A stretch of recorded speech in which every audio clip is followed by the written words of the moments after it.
All right. Hello, my name is Meg Krase. I am the social worker here at the Carpentersville Police Department. I am joined today with Carli. She is the crisis clinician for the Aunt Martha's Comprehensive Community-Based Youth Services Program. And we are here today to talk about the dangers of running away and what to do when your child does run away. Thank you, Carli. Thank you. I'm glad to be here. All right, so let's get started. Like she said, I am part of Aunt Martha's. My name is Carli Nehls, and I am the crisis clinician for the KANE and KENDALL County. I also respond to crisis and do assessments and everything. So that is great. Let's get started. Okay, so for Aunt Martha's Health and Wellness, we have two separate sections for KANE and KENDALL County. We have the healthcare section, which is primary care, dental, women's health, behavioral, and then we have community wellness, which is us. So I know it's a mouthful, but comprehensive community-based services, we call it CCBYS. That means we're working with the youth out in the field. Specifically, what my department does is we work with runaways or lockouts during crisis calls, and we provide group and individual therapy for kids. So whether it's at school or right now we're doing via Zoom, so it could be anywhere. All right, so we use safety planning and mediation to attempt to reunify the family. We always want everyone to get back together. After a crisis has been completed, we do offer 90 days of services for absolutely free. We do ask for insurance just to put on file for any referrals that you guys may need, but we do not bill. We never bill for any of our services. So if a youth is doing really well in our program and we feel the need to extend it a little more in order to reach those goals, we can grant them an extension as well. So we work with specifically kids who are 11 to 17 years old. We arrive on site, do screenings and assessments of the crisis, but here's the catch. It must be at a police station, school, or hospital in KANE and KENDALL County. We cannot respond to your home. As much as we would love to assist there, we cannot.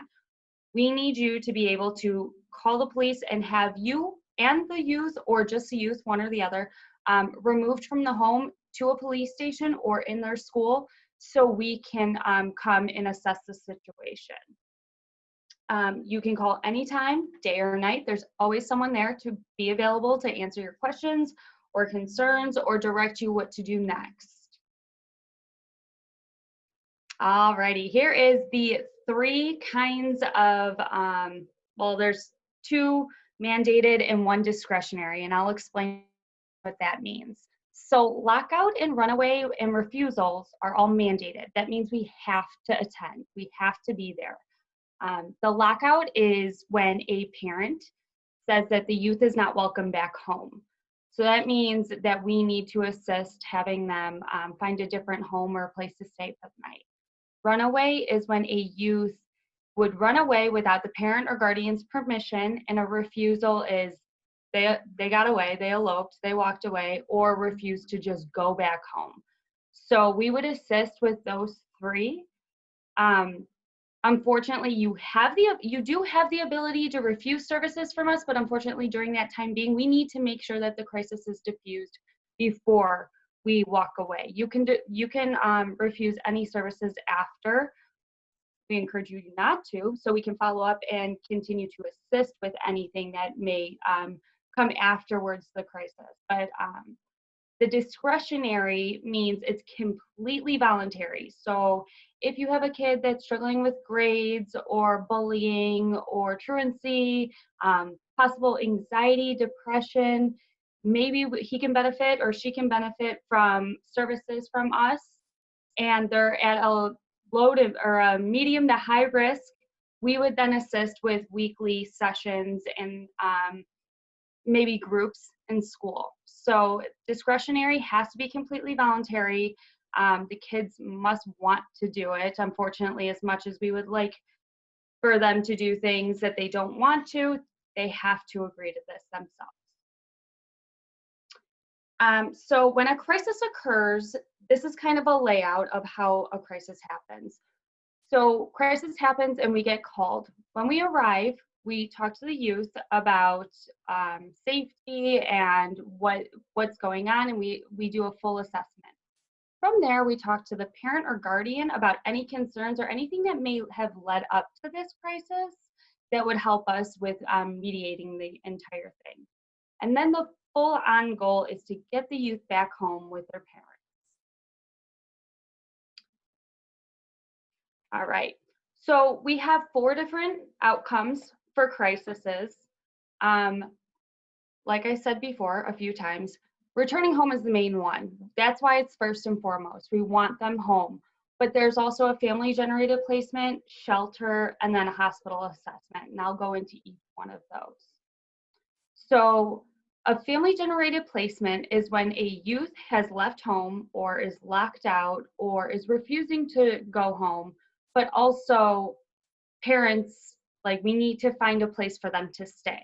So the parent and the youth must agree on a home, whether it's a family or friend, that they can stay at for the time being.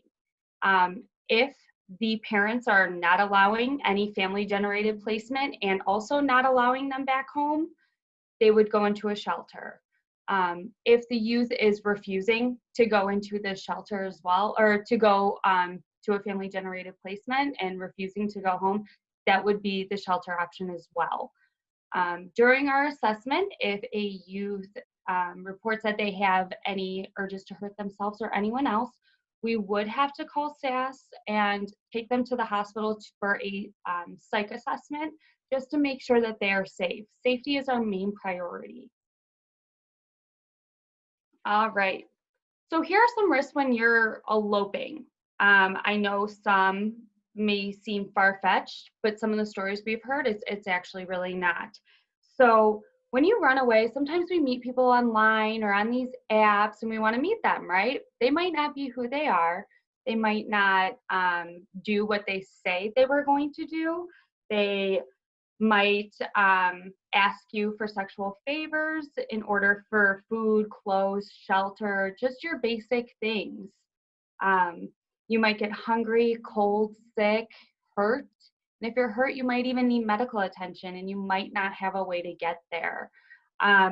You also may feel like you have to break the law in order to get your basic needs of food and clothing, like stealing from a store or a gas station or someone else. You might feel the need to steal from someone else. And then you're now caught up in the law. So there are always risks of somebody attacking you. You don't have shelter or protection of family and friends around you. So that's another risk that you are taking while not being home or running away.